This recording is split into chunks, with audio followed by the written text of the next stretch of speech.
ഇതൊന്ന് കണ്ടു നോക്കൂ.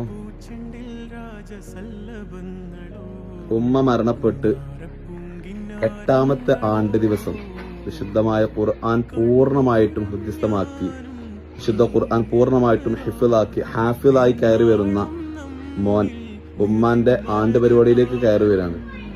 എന്തിനായന സുന്ദരമായ കാഴ്ചകൾ, കണ്ണഞ്ചിപ്പിക്കുന്ന കാഴ്ചകൾ. 8 വർഷം മുമ്പ് ഉമ്മ മരണപ്പെടുന്ന സമയത്ത് ഉമ്മ ആഗ്രഹിച്ചിട്ടുണ്ടാകുന്ന ഏറ്റവും നല്ലൊരു ആഗ്രഹമാണ് മക്കള് നന്നാകുക എന്നുള്ളത്. ആ ഉമ്മയുടെ ഖബറിൽ എത്ര സന്തോഷം ഉണ്ടാവും അല്ലെ?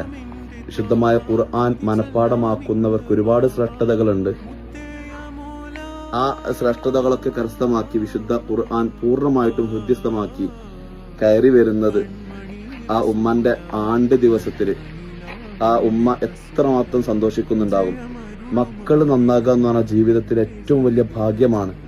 അതും ഒരു ആലിമാവുക, ഒരു ഹാഫിളാവുക എന്നൊക്കെ പറഞ്ഞാൽ ഏറ്റവും വലിയ ഭാഗ്യമാണ്. എന്ത് മനോഹരമായിട്ടുള്ള കാഴ്ചകൾ അല്ലേ? മാഷാ അള്ളാഹ്. അള്ളാഹു തആല ആ ഉമ്മന്റെ ഖബർ സ്വർഗ്ഗാക്കി കൊടുക്കട്ടെ. ആ മോനെ ആഖിറത്തിൽ ഉപകരിക്കുന്ന നല്ല മോനാക്കി അള്ളാഹു കബൂലാക്കട്ടെ. എന്ത് നയന സുന്ദരമായ കാഴ്ചകൾ അല്ലേ? മാഷാ അള്ളാഹ്.